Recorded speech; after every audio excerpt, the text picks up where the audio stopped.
다음은 더불어민주당의 존경하는 최운열 의원님 질의해 주시기 바랍니다. 예, 최운열입니다. 저 공정거래위원장께 몇 가지 질문을 하겠습니다. 예. 그 공정거래법 1조 목적 조항은 다 아시죠? 예. 이 조항이 너무나 마음에 들더라고요. 저는. 그래서 저는 자꾸 읽어봅니다. 공정거래위원회에서 이 목적대로만 공정거래법을 집행한다면 지금 우리 김종석 의원 말씀하신 내용 또 그 외에 많은 부분들이 저는 해결이 되리라고 생각합니다. 그래서 앞으로 공정거래 우리 직원들께서 매일 이 목적 조항을 한 번씩 읽어보시고 법을 좀 집행을 하시면 좋지 않을까 그런 생각을 합니다. 지난번 대통령 선거 공약에 대통령 당선자께서 공정위의 전속 고발권 폐지를 공약으로 내거셨죠. 예. 그래서 그걸 폐지하셨나요? 예, 실질적으로 폐지를 했습니다. 실질적으로 폐지하셨다고 생각하십니까? 예. 저하고는 좀 다른 견해인데요. 실질적인 폐지가 아니라 공정거래위만 전속으로 고발할 수 있는 권한을 감사원, 조달청, 중기청으로 확대한 것일 뿐이지요. 그 부서들이 사실상 대부분 저게 가능한 부서입니다. 다 정부 부처잖아요. 예. 대기업과 중소기업 간의 거래에서 만약 법을 어겼다면 누구든지 고발할 수 있어야 되지 않아요? 예. 근데 법을 어겼는지 안 어겼는지 그걸 판단이 그거는 사법부가 판단할 일이고 예, 왜 여기서 사전적으로 판단해서 법을 어겼는지 안 했는지 그럼 여기가 사법부는 아니잖아요. 사법부는 아닌데요. 예. 그 고발이라는 것이 그냥 무조건 뭐 이렇게 형사사범처럼 이렇게 육안으로 봐서 판단될 수 있는 부분도 있는데요. 저희가 이제 경쟁 제한성이라든가 네, 이런 부분은 알겠습니다. 조금 그래서 이제 지난 1월 12일 날 공정위 보도 자료를 보면 민주화 이 입법 완료 과제 해가지고 이제 전속 고발권 폐지다 이렇게 발표를 하셔서 대통령께서도 아마 폐지로 알고 계실지 모를 것 같아요. 그래서 저는 이번에 이제 실질적인 폐지 법안을 제가 내고자 이제 지금 준비를 하고 있습니다. 법을 어겼으면 법 앞에서는 만인이 평등해야 되잖아요. 예. 그런데 실질적으로 우리 공정거래위가 너무나 좀 원정주의로 이렇게 집행하는 그런 전례 때문에 이런 게 이제 많은 그 불만 사항이 있고 이런 이슈가 계속되고 있잖아요. 꼭 그렇지는 않습니다. 그렇지는 저희가 않습니까? 오히려 강하게 처벌했다고 해서 법원에서 패소하는 제가 몇 경우가 가지 좀 예를 들어볼까요? 최근 면세점 8곳이 환율 담합을 한 것을 적발하고도 고발과 과징금 없이 시정명령만 내린 그건 맞지요? 예, 그 정당했다고 생각하십니까? 예. 그 조금 설명드려도 되겠습니까? 저희가 많은 고민을 했는데요. 예. 그게 이 환율을 적용하는 걸 매일매일 적용할 수가 없기 때문에 일정 됐습니다. 예, 그다음에 4대강 공사 입찰 담합에서 건설사들이 1조 6,630억 원의 부당이익을 올린 것 아시죠? 예, 거기에 대해서 공정위가 부과한 과징금 규모는 1,115억 원입니다. 그럼 상식적으로 봐서 어느 누가 1조 5천억이 남는 장사인데 법을 안 어기겠습니까? 법을 어긴 만큼 페널티가 과해져야 그 다음에 법을 어기지 않겠다는 생각이 들지 않겠어요? 그 부분을 좀 답변드리면은 저희가 그렇게 판단해서 이 과징금을 많이 부과를 하니까 대부분은 또 대법원 가서 부분 패소로 다 떨어지기 때문에 사실 아까 남양유업도 그런 부분이고요. 그래서 그런 점도 좀 이해를 좀 해주십사는 말씀드리겠습니다. 그러게 그게 이제 오늘 아침 그 어느 신문 사설에도 나왔더라고요. 과징금을 5조 원을 부과했는데 55%를 나중에 감액해주고 또 법원에 가면 패소율이 28% 해당되고 이게 이제 뭐하고 연결되느냐 보면은 지난번 우리 김혜영 의원께서 아마 오후에 질문하실지도 모르겠는데 최근에 공정위 퇴직자 중에서 80몇 프로가 대기업과 대형 로펌에 취업됐다. 그 사실 맞지요? 예, 이게 다 연결된 거 아닙니까? 그렇지는 않습니다. 저희가 국민들은 그렇게 생각할 것 같아요. 예, 크게 해놓고 그 다음에 또 우리 공정위 직원들이 대기업에 가서 또 역할을 해서 줄여주고 이게 서로 주고받는 그런 게 현실적으로 공정거래위원분들이 조금만 시간 되죠.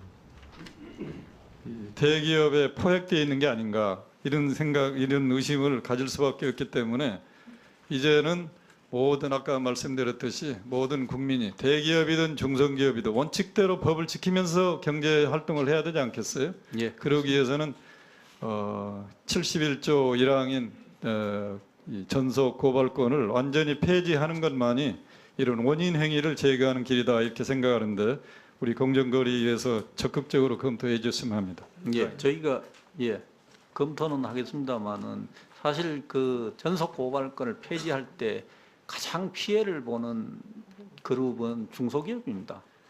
중소기업은 이 왜 피해 본다고 변호사라든가 생각하세요? 변호사라든가 이런 인력이나 시간적인 여유가 없는 상태에서 바로 이제 그런 부분에 대해서 고발이 들어오거나 하면 대응하기가 어렵지만 대기업은 사실 사내 변호사도 많고 인력도 많기 때문에 충분히 대응이 가능합니다. 그래서 그러니까 이게 대기업은 변호사가 많아. 아니요, 그런 뜻이 아니고요. 대응할 수 있는 여력이 상대적으로 중소기업이 적기 때문에 이걸 100% 풀었을 경우에는 그런 문제점이 생길 수도 있습니다. 그래서 저희가 중소기업청이 그 역할을 대신하라고 해서 중소기업청이 들어가 있는 겁니다. 예. 예, 최원열 의원님 수고하셨습니다. 수고하셨습니다. 다음은 더불어민주당이 존경하는 최운열 의원님 질의해 주시기 바랍니다. 네. 그 박근혜 정부 출범 이후에 의욕적으로 경제 민주화 정책을 추진을 합니다. 법무부가 상법 개정안도 거의 다 만들어서 제출 일부 직전까지 가고 또 여당의 중진 의원께서 전속 고발권 폐기 법안도 제출하신 바 있는데 2013년 7월인지 8월에 청와대에서 재계 대표들과 미팅한 이후에 이 모든 것이 이제 중단되거든요. 그 이후에 일반 국민들이 보기에는 이 정부의 경제 민주화는 실종됐다 이렇게 느끼고 있는데 금년 초 청와대 경제수석께서 역대 어느 정부도 하지 못한 경제 민주화를 실천했다 이렇게 이제 발표를 한 다음에 공정위에서 보도자료를 통해서 입법 완료 과제 9개를 이렇게 발표를 하셨네요. 예. 그 중에 일환으로 제가 이제 아까 전속 고발권 말씀을 드렸는데 우리 위원장께서는 상당히 실망스럽게 이걸 폐지를 하게 되면 중소기업한테 더 부담이 가고 과중한 부담이 온다 이렇게 얘기하시잖아요. 오전도 그렇고 아까도 그렇고. 예. 왜 전속 고발권 폐지가 경제 민주화의 핵심 사항이라고 생각하십니까? 전속 고발권을 사실상 없다면은 여러 군데에서 이제 감시의 어떤 그 역할을 충분히 할 수 있다는 그런 취지에서 이 폐지 논란이 출발된 걸로 알고 있습니다. 다만 제가 이제 말씀드린 거는 그러한 것이 사실 실질적으로 작동하는 게 중요하지 전부를 무조건 폐지하는 것이 꼭 바람직한 건 아니다는 그런 알겠습니다. 뜻에서 말씀드린 겁니다. 만약 공정위가 입법 사항에 대해서 국민들이 느끼기에 만족할 만큼 적극적인 역할을 해왔다면 이 논의 자체가 아마 이 시점에도 없을 겁니다. 그래서 저는 이 전속 고발권이 폐지되더라도 공정위의 고발권 자체가 없어지는 건 아니잖아요. 더 열심히 하십시오 앞으로. 그래서 다른 기관이 고발할 필요성을 느끼지 않도록 하시면 되는 겁니다. 그러면 아무 문제가 없는데 안 하시니까 이런 문제가 생기지 않겠어요? 그래서 죄송하지만 제가 말씀드리는 거는 안 하는 거라고 자꾸 말씀하시는데요. 못 하는 겁니다. 정확하게 표현하면. 보단갑니까? 못 하는 거라고요. 왜냐하면 한정된 인력과 그걸로서 지금 한정된 인력이 안 되면 신청을 해서라도 조직을 개편하고 인력을 확대해서라도 할 일을 하셔야 되잖아요. 그 노력을 수차 했는데 그게 그것이 적극적인 반영이 안 거지. 돼서 사람이 없어서 일을 못한다. 이건 할 말씀은 아니잖아요. 예, 그래서 죄송하다는 말씀을 먼저 드리고 그 말씀. 그 다음에 또 이제 그 총수일과 이익 사익 편취 금지도 다 했다 이렇게 발표를 했는데요. 아까 많은 분들이 지적하셨지만 이 일감 몰아주기 문제 규정을 바꿔서 지배주주 등이 상장 기업은 30%, 비상장 기업은 20% 이상의 지분을 보유하는 회사의 사람만이 회사의 거래에 대해서 일감 몰아주기를 규제하지 않아요? 예. 이렇게 만들어 놓으니까 이제 어떤 루프홀들이 생기는가?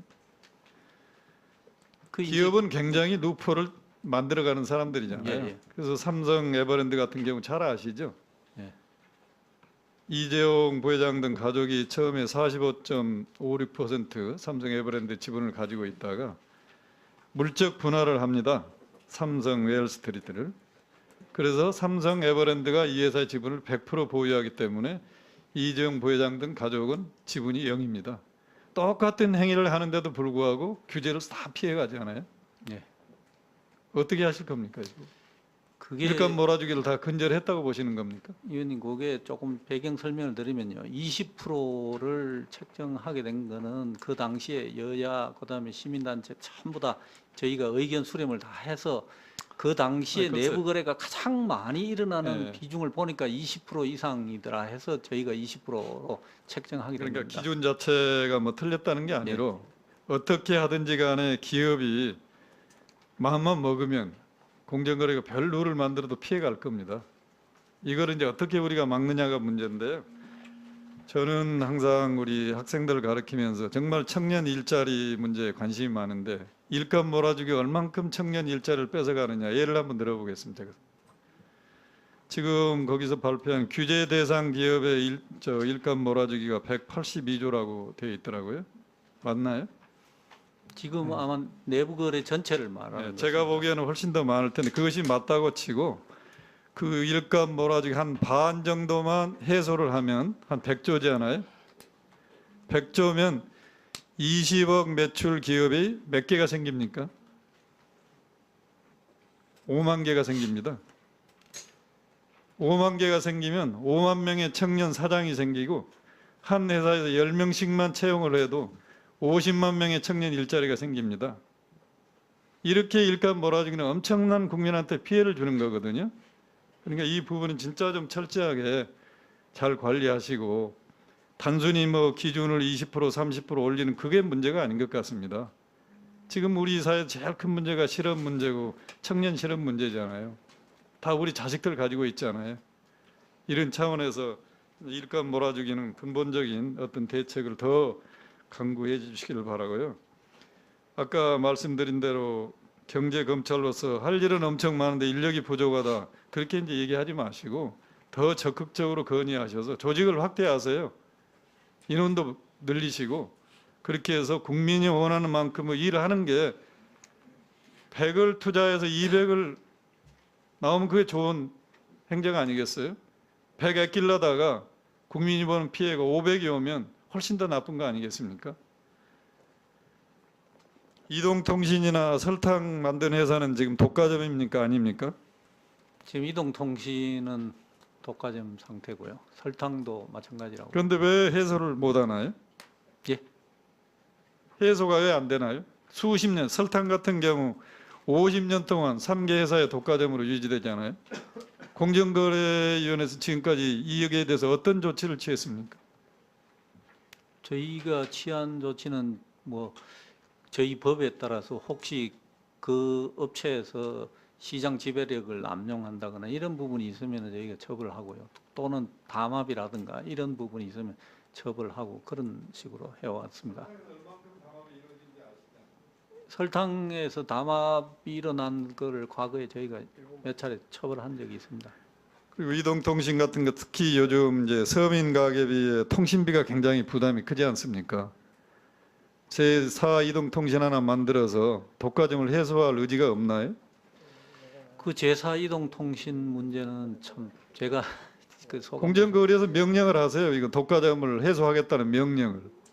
지금 저희 불행히도 저희 저기 공정거래법상으로는 그런 자기 명령은 그 할 수가 조항을 없도록 써줘 돼 주시면 제가 공정거래법 개정안을 만들어 드리겠습니다. 있- 예, 알겠습니다.